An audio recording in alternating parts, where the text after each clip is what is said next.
bonuses. Stop it. Like you took the job for the bag. So you believe that the sustainability of LSU is greater than the sustainability at Ole Miss.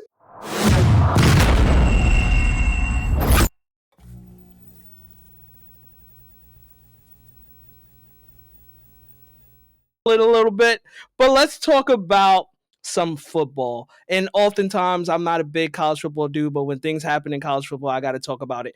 Lane Kiffin stunned the college football world this Sunday, leaving Ole Miss right now sitting at an 11-1 season to go to LSU. The timing is a lot of controversy with the playoffs coming up. He said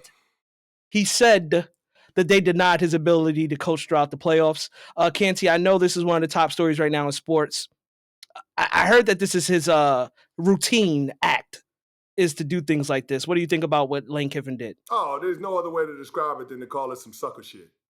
And the fact that he had to try to play the victim on the way out of the door while poaching coaches off of the Ole Miss staff as that team gets ready for the college football playoff in what will be the most historic sporting event the state of Mississippi has ever seen, which is Ole Miss being in a playoff game at home, is wild to me.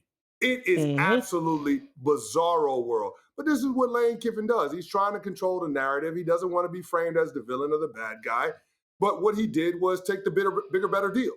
And what people have to understand is nobody has a gun to his head. And yeah, the college football calendar is jacked up. Should they move the early signing period, and should they move the transfer portal window? Absolutely. Those are things that college football should do. But two things can be true. Lane Kiffin could have stayed his ass at Ole Miss and followed through on his sixth season at Oxford, where they actually have a chance to win a national championship. He absolutely could have did that. But he chose not to do that. And I understand why athletic director Keith Carter decided against allowing Lane Kiffin to coach the postseason, because here's the thing. It's a conflict of interest. You're talking about somebody shepherding your program through arguably the most important time in your athletic program's history, having potentially a different agenda because he's trying to advertise for his next job, which is being the head coach at Louisiana State University.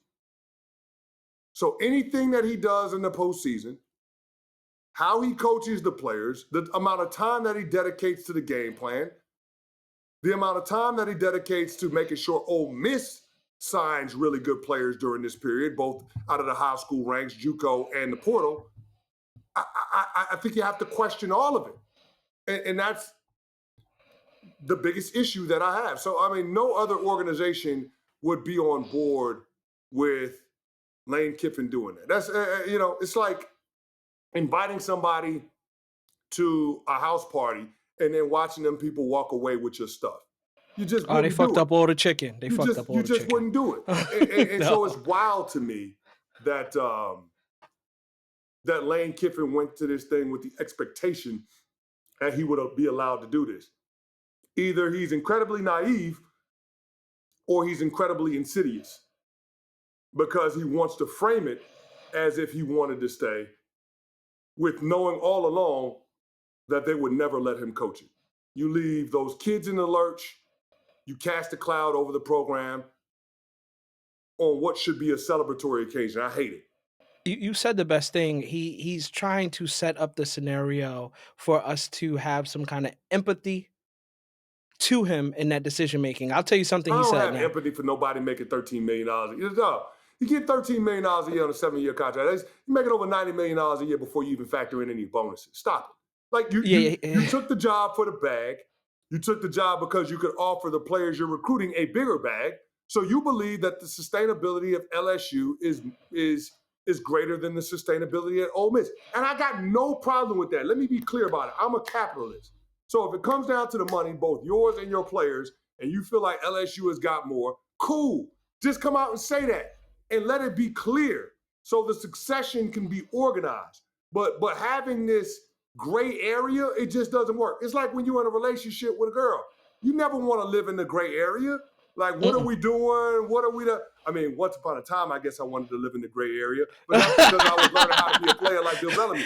I'm saying, when you become grown folks with this thing, which Lane Kiffin should be, you want to be clear. You want to be organized in terms of how you move. And the way that he did it was messy. Just like the way that he did it at Tennessee was messy. Just like the way he did it at USC was messy. Just like the way it was with the Raiders was messy. Messy. This dude is messy. Even in Alabama, as an assistant coach with Nick Saban, as they're getting ready for the postseason, it was messy because he was so busy worried about what his next job would be, he couldn't focus on his current job. So when we start talking about the prospects of Lane Kiffin staying on as the Ole Miss head coach, the who of it all matters.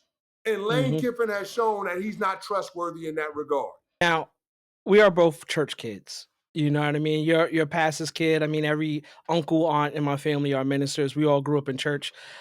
Lane Kiffin actually got up there and said, I prayed and God spoke to me and told me that LSU was my next step. That was the right step. Now, my grandma used to say there's a difference between having gas and God. If what you felt in your tummy rumbling was that gas or that God. Now, we're black, so this is a double entendre with that gas. I feel like that was gas that he was saying up there. He just wanted that cash. I don't know why Lane Kiffin had to bring God into this thing, man. Look, man, you wanted more money? Cool. You wanted more money for your players? Cool. I get all of that, but don't bring God into it, and don't invoke the spirit of your dad, Monty Kiffin, who's one of the greatest assistant coaches in the history of the National Football League. You ain't got to bring none of that up. You ain't got to bring none of that into this. That ain't a factor, man. I'm pretty sure God would have been cool with you staying at Ole Miss, bro. I'm pretty sure he would have been fine with it. He would have been fine with it, dog. See, that's the bullshit I be talking about, man. Like, don't do that to people. You ain't got to do that. It don't take all of that, man. And I get that you don't want to be the bad guy. I get that you don't want the negative PR. But guess what? A year from now, ain't nobody going to give a damn, especially if you got LSU in the college football playoff. You know what they're going to say? Lane Kiffin made the right decision. This is very much so a play the results type of deal. And if he goes to LSU and has the same level of success or greater than he did at Ole Miss, people will continue to laud him as the boy genius. But if he goes to LSU and he spits the bit like Brian Kelly did with that bullshit accent that he tried to front on when he got to Louisiana, then guess what? They're going to run his ass out of town with the pitchforks the same way. So I don't get why Lane Kiffin is trying to play all of us. It's some bullshit. I don't appreciate how he's handling his players. And to let you know that he's on that bullshit, you saw players currently on Ole Miss's team refute the fact that they wanted Lane Kiffin to stay on and coach them in the postseason. That lets you know that they not with the shits.